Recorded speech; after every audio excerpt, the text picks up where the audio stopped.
Vancouver. Caught between ocean and mountain, it is surrounded on all sides by the great outdoors. The only metropolis in North America without a city core expressway, it hopes to become the world's greenest city by 2020. I close the door of my house, walk about 5–10 minutes on the sidewalk, and I'm right in a mountain. Everyone here hails from somewhere else. A third of the population is Chinese, and the rest, a lively mixture from around the globe. The people of Vancouver live in tight quarters. To limit urban sprawl and to control energy consumption, the city has found creative ways to manage space. One of the newest innovations in the single-family neighborhoods is to allow people to build a small house in the backyard of their home. Vancouverites spend on average 55% of their gross income on housing. That's almost double the national average. Yet the city is also home to Canada's poorest neighborhood. It's a really rare little place in the world where a very left-leaning civic government bought a building from the provincial government and listened to a bunch of activists who wanted to change the world.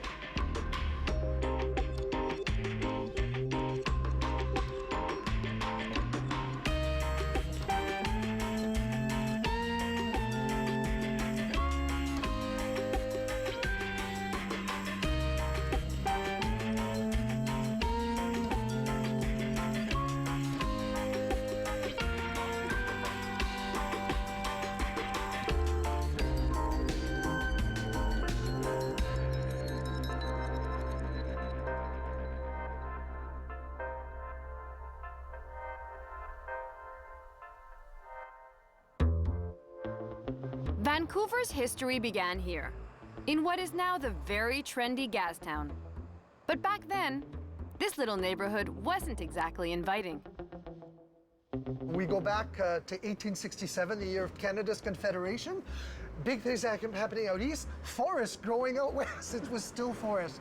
But within 3 years of Jack Tayton opening his first saloon here, there was a small community that was growing up here, and that became the community of Gastown, named after the nickname that was given to him because he was fairly gaseous with his stories, right? So they called him Gassy Jack, hence Gastown. Vancouver is a very young city, but it's done so much in its short history. You're right there. When you think back 125 years ago, this was virgin forest. Huge trees, 10, 12 stories tall. It's amazing that a city so young, in such a short time, developed both in population, in size, and with port installations as important as they are today. That's, I think, testimony to the spirit of development in this city. Who were the first inhabitants of what became Vancouver? They were mostly British. There were Francophones here as well, and of course First Nations were here a long time before that. But as soon as the gold rush took place, so we're talking about the Fraser River Gold Rush, 1860s, then we were swamped with tens of thousands of Europeans, Americans, Canadians, South Americans, and Chinese by the thousands. They were here to make money in the gold fields, just like everybody else, and they were good at it. But at the same time, the Canadian Pacific Railway wanted Chinese as cheap labor for the construction of its railway. The Chinese were put to the most dangerous jobs. We say that one Chinese man died for each mile of railroad constructed from the West Coast. Once the railroad was constructed, where were they to go? They were forbidden from entering the United States, so they came to the Chinatown here.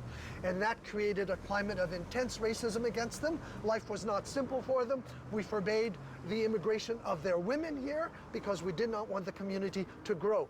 We just wanted to abuse their status as cheap labor here. That was the climate of the day.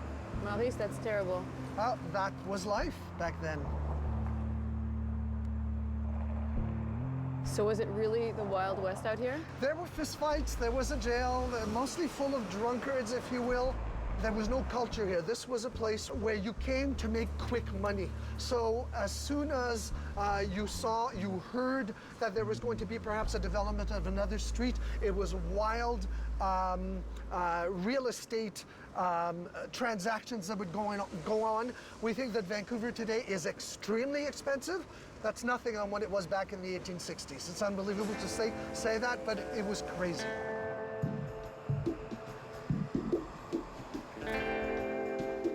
Seeing as Vancouver was so far, did the rest of the country turn a blind eye to what was going on here? Well, perhaps ignoring even what Canadian law allowed and what was sort of acceptable society elsewhere in the British Empire, we did have, for decades, the production of opium here. And it was considered legal for export only. Of course, we didn't have any opium dens in this city, and whites did not smoke opium as much as the Chinese. No, that's the opposite, actually. But there was a great deal of white hypocrisy about that, and in 1887, the year after Vancouver became a city, there was a major riot that was launched upon the residents and the buildings of Chinatown. So much so that a federal representative was called to sort of, evaluate the damages to make sure that the owners would be reimbursed. And that's when the future Prime Minister of Canada, William Lyon Mackenzie King, then a clerk with the federal, was sent down, and he said, "Oh my, we produce opium here," and went back to Ottawa, and then almost within weeks, there was a law that forbade the production of opium anywhere in Canada.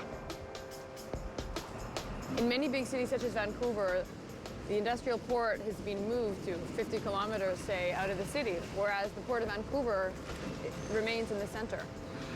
Correct. The main part of the port is still there. There are some port installations that were on what we call False Creek.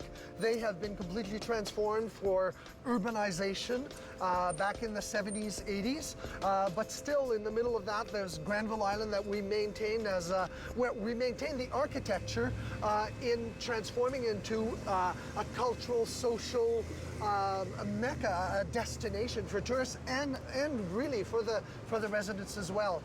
With respect to the port on Broad Inlet, what we're seeing, for example, is the reuse of areas that, for example, are no longer being used by the port or that are beside the port, and that's in keeping with what the port offers the city, a diversity of uses of multiple facets of life that we call here Vancouverism, towards a unique way of modeling the city. It's an urban model that is being copied now by many cities in North America.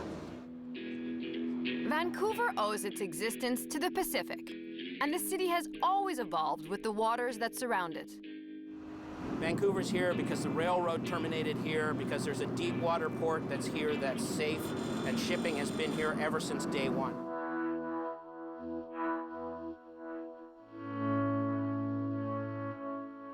Without the port, there's really not much reason for Vancouver to be here. It could be 60 miles inland, it wouldn't make any difference. The Port of Vancouver is the busiest port on the west coast of North America? That's my understanding. That's certainly the way the port advertises and promotes itself. From a point of view of ship calls, I believe that's quite true as well. Unlike most of the world's industrial harbors, the water here is very clean. The proof? Crab and salmon fishing right in the center of the city. It's quite amazing because in general you would think of a port as a pollutant. However, on the shores of Vancouver you have beaches and you have wildlife. Yeah, there's, well, even within our own basin we have resident otters, river otters, and we have seals that regularly haul out on our floats and logs and sun themselves. We have a large amount of anemones and other sea life growing right on our docks and our dock faces. One of our biggest problems is keeping sea life from growing on the boats. So the port is not polluted. The port is very active, and you have to be very careful not to pollute the port while you're working in it, but it is possible. How do you control pollution?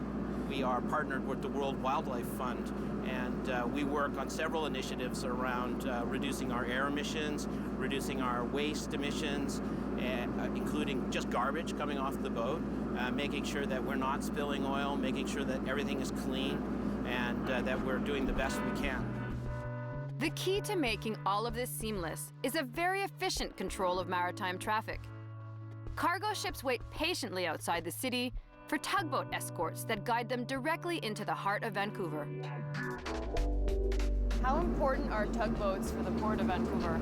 Well, in a port like Vancouver, where we move petroleum products as well as grain, coal, and other commodities like containers, automobiles, break bulk, lumber, Tugboat is vitally important in an escort mode to make sure that the boat is safe. If there's ever a steering failure, there's immediate attention to that ship. It's not a grounding or an issue.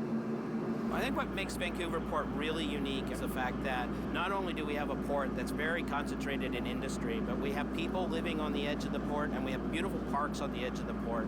So it's everything in this port, and it all works together. So we have recreation, we have people living, and we have a working port all in one place. And it's integrated, and it's enjoyable for everyone.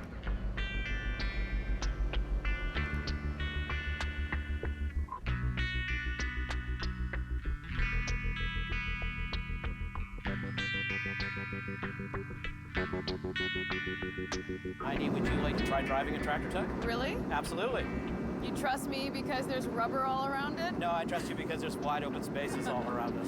Okay.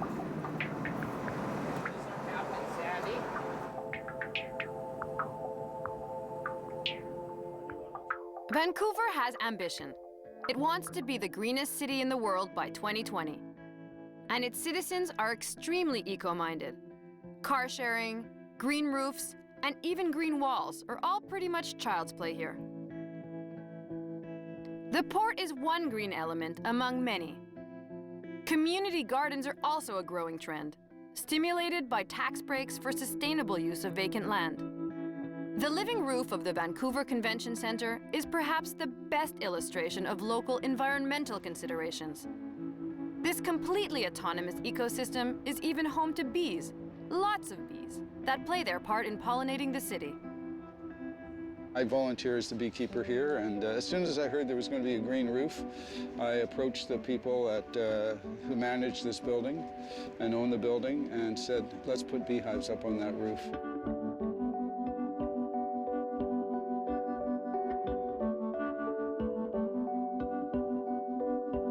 I've got 4 hives.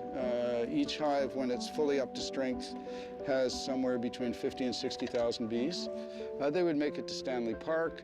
They'll go along the waterfront, and there are other gardens on roofs. If you look around up here, you'll see there's a hotel over there with an herb garden, and they may go visit there, depending on what's blooming.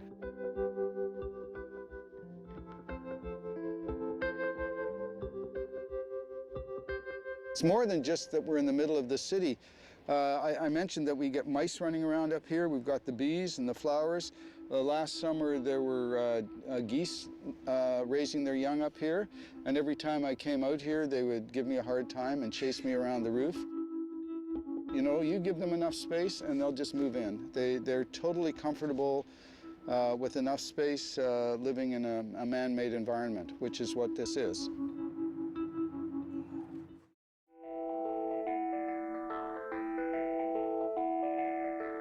Space management is an art in Vancouver. With strict laws against encroaching on parks, every inch of available land is utilized. Architect Michael Geller has a lot to say about his city's character. The idea of living in an apartment in Canada, it was usually thought of as the way of life for people who couldn't afford a house. And then in Vancouver, we started to build condominiums for people who couldn't afford houses. But it started to change around the late 80s and the beginning of the 90s, when people who could afford to live anywhere started to think about moving from their house into an apartment.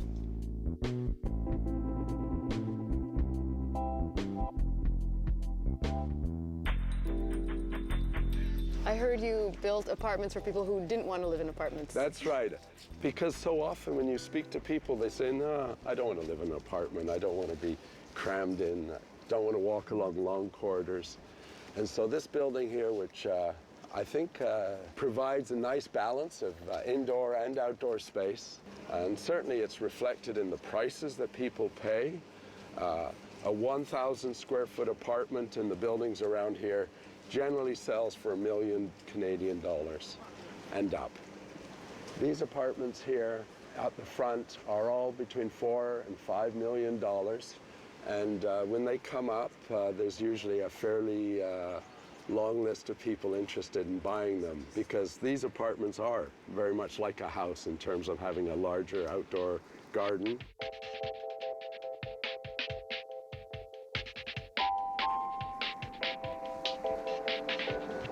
So here we have 1,000 acres of forest, Stanley Park, and then another park, Devonian Harbor Park. Vancouver has a requirement that you have to have 2.75 acres of park space for every 1,000 residents. And so when we built this development, even though we were next to Stanley Park, the city planner said, you still have to have parks. And so there's a park here and there's another one on the other side of the hotel. Most other cities don't even have that requirement. It's very much a Vancouver local requirement.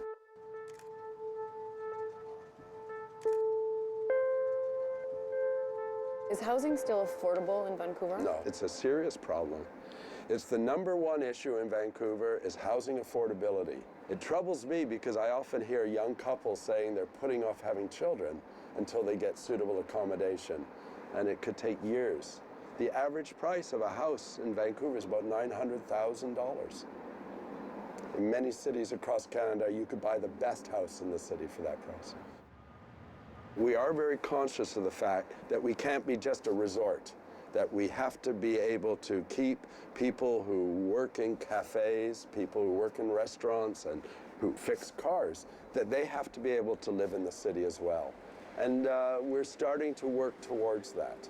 As part of all the major new developments in Vancouver, there's an obligation to create about 20% of the housing as more affordable housing. The other thing we're doing is we're making homes smaller and smaller and smaller. And because that's one way to be able to afford. Especially if you live in a place like Vancouver where you spend most of your time in the great outdoors. That's right. The region is their backyard. And one of the newest innovation in the single-family neighborhoods is to allow people to build a small house in the backyard of their home.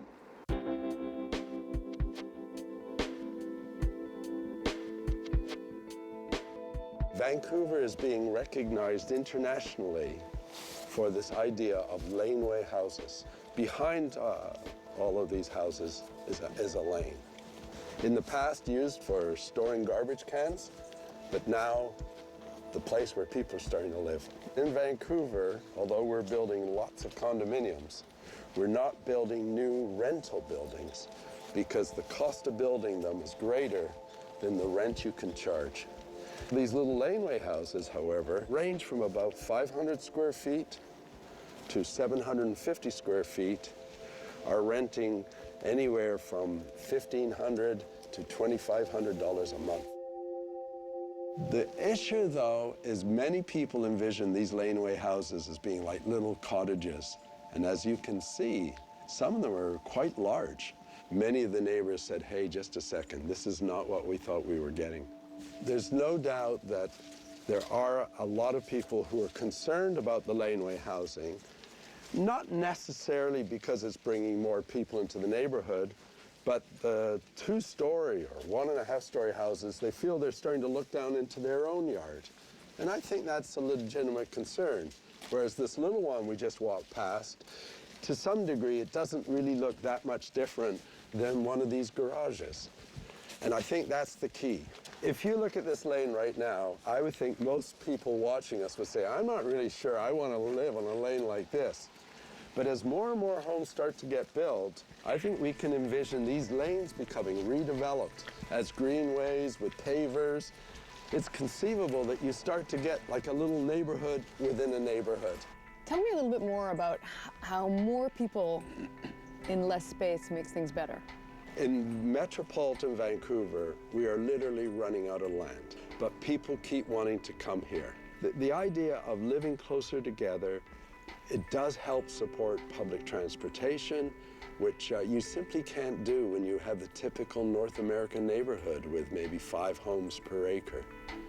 We essentially allow people to live closer together and not threaten the agricultural land or indeed threaten the water, although there is talk that maybe one day people will live in floating communities.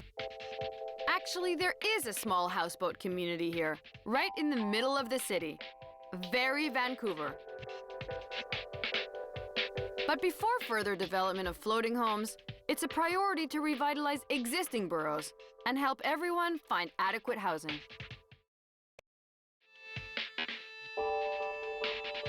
In the city's notorious downtown east side, groundbreaking social initiatives are creating a new momentum. The hope is to restore vitality in the country's poorest neighborhood. Architect Gregory Henriquez has dared to propose a bold mixed housing project on the former site of Woodward's department store, an important economic driver gone bankrupt in 1993. Henriquez's project now houses 536 high-end condos in the same complex as 200 subsidized low-income units. If you look at any great architect in time, their work was really relevant because they were telling stories that were meaningful about their time. When people believed in God, you built churches, right? But what do you build today as architects? People build very large bank buildings, they build shopping malls, they build things that are sort of monuments to money. Real architecture on the ground is really rare now. And so our architecture is trying to merge ethics and poetics into one. But building market value homes in a rundown neighborhood is a tough sell, and it took more than 12 years to launch the project.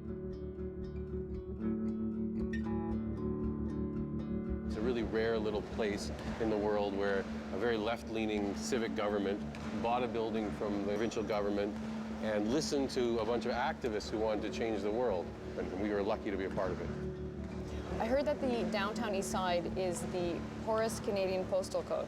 The average income for a resident is somewhere around $8,000 to $12,000 a year. So we're sitting in the middle of probably one of the poorest postal codes in North America. The atrium is the central sort of meeting place within the Woodwards complex. The thing about it that's really special is there's a public right-of-way through here where the city of Vancouver has domain over this space so that it's open for everyone, which is sort of sounds like a very simple thing to make happen, but in a society that's so polarized with such extremes like Vancouver, such wealth and such poverty, the free market didn't see opportunity to come in here and develop it. So it really required all levels of government together with a developer to really do something that was really risky. So we integrated market housing, non-market housing, a university, federal office space, city office space, a daycare, the first drugstore and food store to move back into the neighborhood in 20 years, the first bank in 30 years in the neighborhood, a dentist. It sounds like all these little things that everyone takes for granted is something that this project tried to bring back into this neighborhood. There's 4 buildings on site. There's the large Flatiron building over there, which is mostly a market housing. This building over here has in it the food store. It has federal government offices for things like the National Film Board. Then it has 75 units of family non-market housing above it with a playground for the kids. This one on our left, top of it is a performing arts center with 5 different performing arts venues, black box theater, cinemas that play at night. And above that is 75 units of singles non-market housing for guys and women who are mostly homeless or living in single-room occupancy hotels. Is cohabitation working? Yeah, I think it really is. We've had very few problems in terms of everyone coexisting.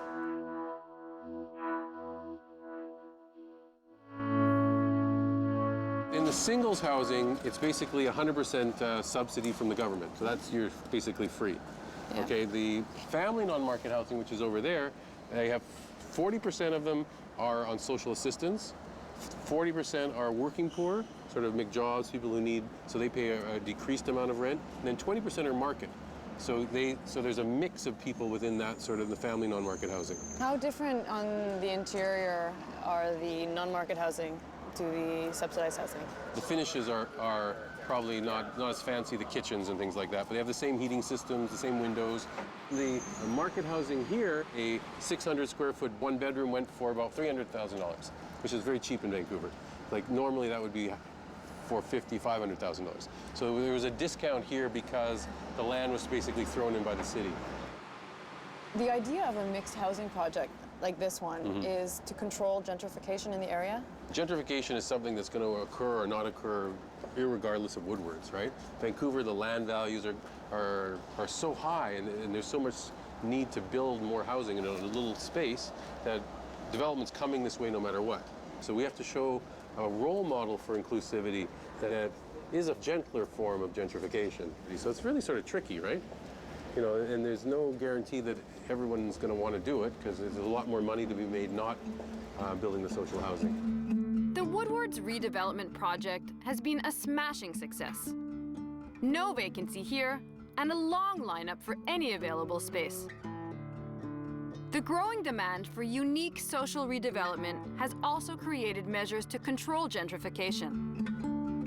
Some housing projects here have even imposed limits on resale value. Hi, it's Gregory Henriquez. I'm the architect of Woodwards. We're coming up, and supposedly they cleared it with you. Okay. How are you? Okay. Remember me, Gregory? Yeah. Would you be willing to show them your unit for the? It's going to be a documentary. Yeah, I can bring you down. How do you like it here? I love it. I like having the average size fridge with the freezer, the big freezer area. Me and my friend, we just made a big pot of spaghetti sauce and we were able to freeze individual meals for ourselves. We made a couple of pans of lasagna. I like lasagna too. Yeah. Right. And so there's 25 units of floor. Each one unit's 357 square feet and has its own bathroom, kitchen, and Murphy bed. This is great. This bed is a Murphy bed. It does go up. I've never seen it up whenever I'm in here. I know. I know. It's just my cat loves the bed. Yeah. Okay, baby. Thank you, Stephanie, for letting us in again. No You're problem. very, very sweet. The statistics in terms of the cost to society, just the ambulance and medical costs alone for emergency medical attention for the average homeless person is over $50,000 a year in Vancouver. The cost to house someone in one of these places is less than that. And so when you think about it, societally it's more cost effective to get people off the street, let alone what it does for their lives and what it should do for us to try and help them. Even with all these creative ideas, lack of housing is an issue in Vancouver. And what is available is extremely expensive. Even for the middle class, homeownership seems to be a thing of the past. So is this your hood? Yep, this is my house right here. This used to be a Chinese schoolhouse, and it's all been converted. I've got two little boys that just go up to the school up here on the corner.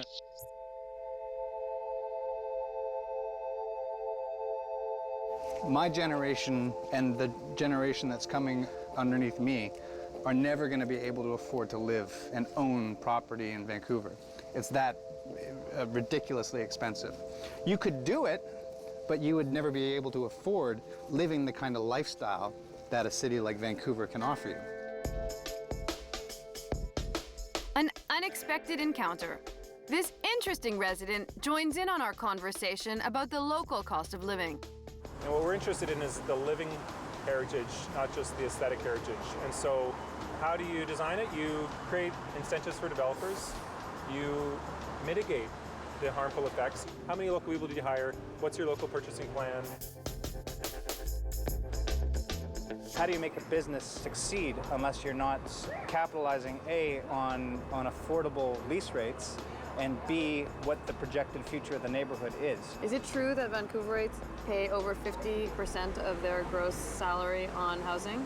I think it's the highest of Canada. I think it's the highest in Canada. Yeah, we've got the highest ratio per income for Canada. So you can find somebody on every street corner that's heavily invested in their neighborhood? Absolutely. Gentrification is a tough one in Vancouver because it's an impossible thing to manage. You want to keep the character of the city intact, but at the same time, you have to deal with the realities of the capitalist system, that what works, works. It employs people, and what doesn't work fails. If you went into a wealthier neighborhood in Vancouver like Yaletown or Gastown, you wouldn't be able to afford it if you're a first-time restaurateur or a barber or whatever. Vancouver now has to focus on the elements that motivate its residents to stay. One sure bet? Diversity, which can easily be found in the countless culinary possibilities. Vancouver's a city that has evolved sort of always looking at other places like Toronto or Montreal or down south to Los Angeles or San Francisco for its own identity. In a very short period of time, we've become very conscious of who we are as, a dining public, and we're no longer looking at great big steakhouses in New York to copycat. They're now looking to us you know, Japadog, which is a Japanese inspired hot dog, huge in Vancouver. It's a big thing. It's now opening in New York City. You know, so they're starting to take our cues. I think it's emblematic of how multicultural and open Vancouver diners are to accept things that aren't 100% authentic to their point of origin, but are 100% authentic to Vancouver. Thank you. Vancouver as a city is very much a puzzle that has been hard for Vancouverites to figure out. And a lot of restaurants and businesses have not been very successful in translating who we are as a people and what we are as a city. And I think Tanis Ling, who is a descendant of Shanghainese and Taiwanese immigrants Tanis is the owner of Bao Bei, bringing in this renewed spirit of let me showcase where I come from without excluding anyone. And how often can you pair your fried rice with 6 different Alsatian Gewürztraminers or Rieslings? You know, they're some might say overthinking the concept of a Chinese restaurant, but as a diner, I mean, I'm not complaining at all. Vancouver is just such a mixture of different cultures that this is an extension of that. There's so many mixed race couples now, and there's so much, you know, everybody mixing together that Bao Bei is just an extension of that. And Joel is like the perfect example. My head chef, he's half Japanese, half French, and he's like the most amazing Chinese cook. And my manager's French and Taiwanese. We are one of the top food cities in the world, but I think we got to that point because we were doing interesting things, not fine Michelin-starred kind of restaurants, but things that were true to the place and true to the time. Food is also an important revitalizing link with Chinatown's past. Comprising 1/3 of Vancouver's population, ethnic Chinese are now a vital part of the mainstream. And Chinatown itself is no longer the rallying point it once was. You can see the Vancouver Chinatown since 1885. The city was founded in 1886, and so it's a very, very specific reference to the fact that we're 1 year older. We've always been here, and I think that's an important message that still a lot of people living in Vancouver don't even know.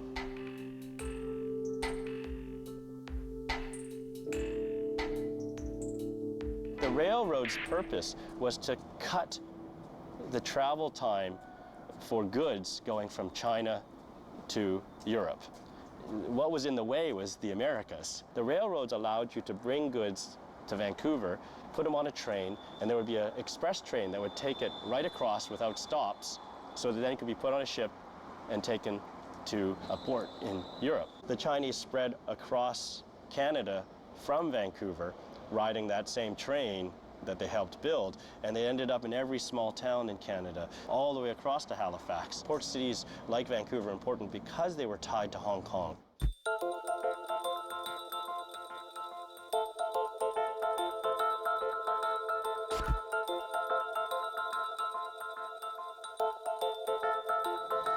The irony is, as soon as they built the railroads, then European settlers, or those from the East Coast, could get here in large numbers, and they looked around and sort of saw, you know, native peoples, Aboriginal peoples, and Chinese, and sort of went, what are they doing here? Let's get them out of here. And so they started to clear Aboriginal peoples into reserves, but the other thing they did was start to exclude the Chinese. And the argument that was often made was, the Chinese are coming here late to take our jobs. But of course, it was exactly the opposite. From 1885 to 1923, there was a head tax, which meant that if you were Chinese and you came in, you basically had to pay the equivalent of about 2 years of a worker's salary savings, you know, and often it would take 5 to 10 years to pay off the debt. And only the Chinese had to pay that. It wasn't until the 1967 Immigration Act that Canada adopted a form of immigration where race didn't matter. After the laws were finally changed, you did have this large wave in the 1970s from Hong Kong. A lot of the Chinese were very used to growing up in a British colonial city. They came to Vancouver and they wouldn't accept second-class citizenship. You don't feel it that much anymore now because the city has changed so much. But the history of that is still everywhere. There's legacies. So one of the legacies is, in fact, this building. You can see the building actually goes from here and stops right here. The reason why it's the thinnest building is, someone didn't say, I want to create a building that's, less than 10 feet wide, is because there originally had been a building that was sort of normal size. And what happened is the city at the time wanted to straighten the roads. And so they used the power that they had legally to basically take away part of the owner's property. And rather than paying him full value for taking all of his property, because he was Chinese, they left him with this sliver and made the argument that they didn't have to pay him the full value because he still had, some of his property left. Chinatown as an English, almost a marketing term, it began in the 1920s through the 40s that non-Chinese began to have this idea that it was kind of interesting to go have Chinese food. And so the concept of Chinatown was that place where the Chinese were, and it was a little bit of China if you went there or something. So it was this exotic location. And the Chinese businesses, actually, they did a very good job of catering to that and promoting it and saying, yeah, if you're here, you're in a little bit of China. And they would do these ticky-tacky things that, almost in a kind of smirking way, they thought was stupid, but those customers just ate it up. So things like the Chinese horoscope and the kind of decorative elements to Chinatown that you'd never find in China. You get this sense of a Chinatown as a place not for the Chinese, but actually for the non-Chinese.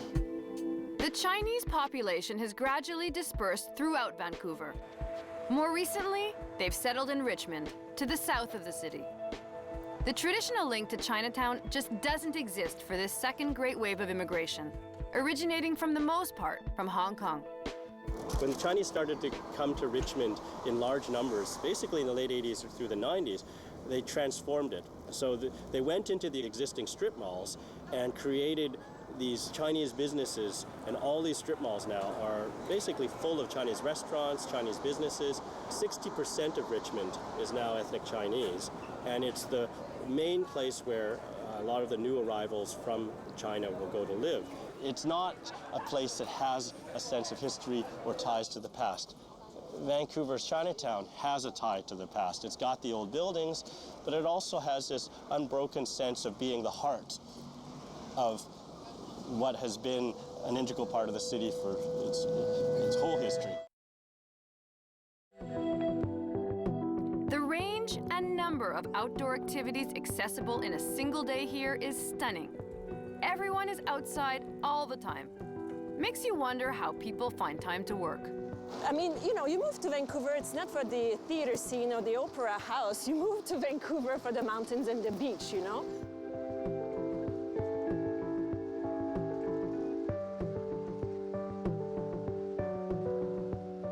And literally, I close the door of my house, walk about 5-10 minutes on the sidewalk, and I'm right in a mountain, and we start our hiking.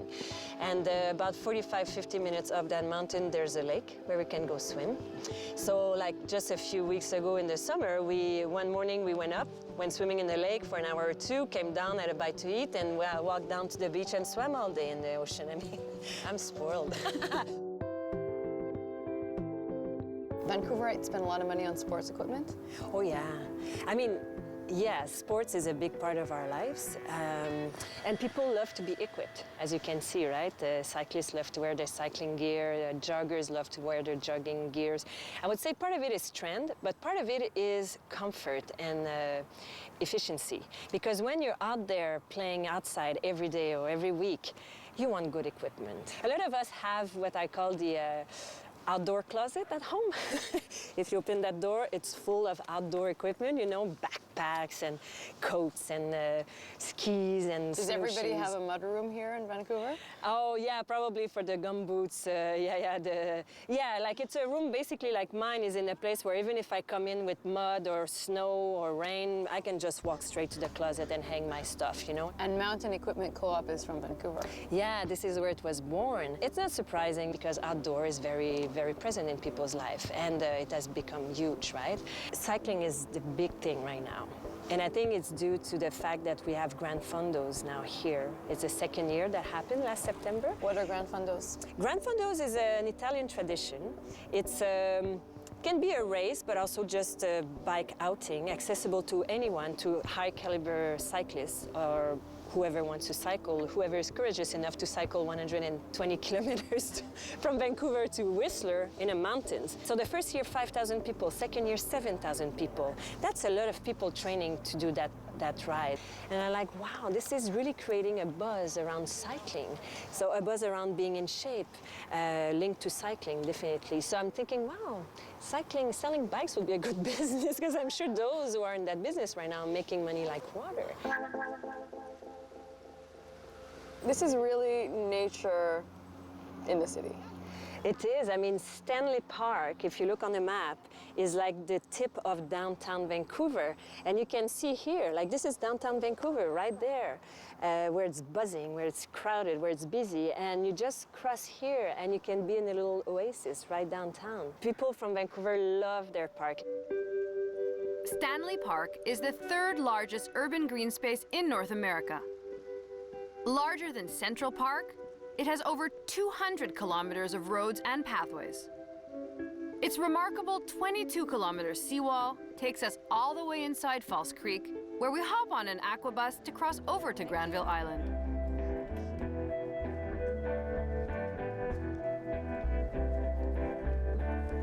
See, buy local, eat happy. This is more the market, this is more the restaurant part, but here you'll find cheese, meat, fish, bread, amazing stuff, real amazing stuff. More salmon, of course. Should we try some? Sure. Can we please have some candy salmon? Thank you. Thank you very much. Cheers. Cheers. Vancouver treat. But our day doesn't end there.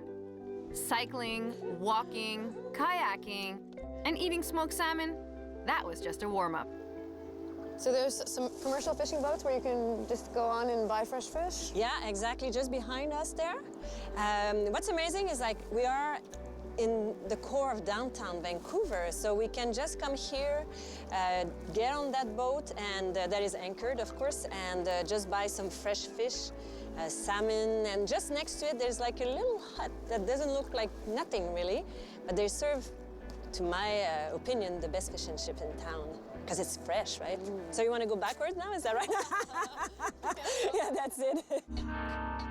Surrounded by and completely integrated with nature, it's easy to see why Vancouverites are passionate about the outdoors. Climbing the Grouse Grind, a very steep 3-kilometer mountain trail, seems to be the ultimate exercise, Vancouver style.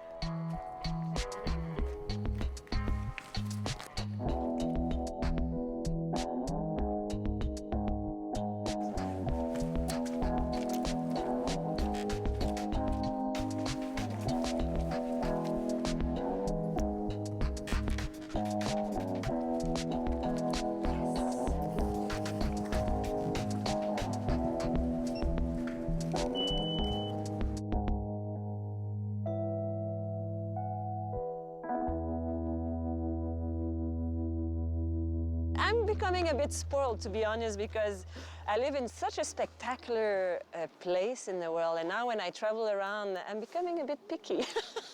Because I'm like, yeah, those mountains are great, but mine are, the one in Vancouver are pretty good too. Since I've arrived here, I'm an artist myself, and I've always said nature will always be the biggest rival to culture, because if it's a beautiful evening in the summer, if it's a nice weekend, I'm the first one to take off and go in a mountain or go to the beach. I won't go into a theater room. That's just the way it is. I mean, look how beautiful it is, right? The pinnacle of our day, the world's highest wind turbine at the top of Grouse Mountain.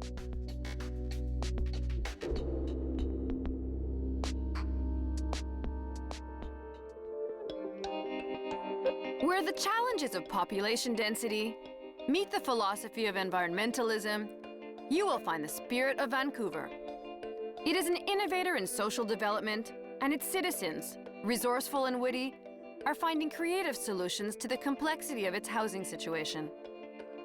Although a very young city, it is open to the world, influenced by the diversity of those who call it home.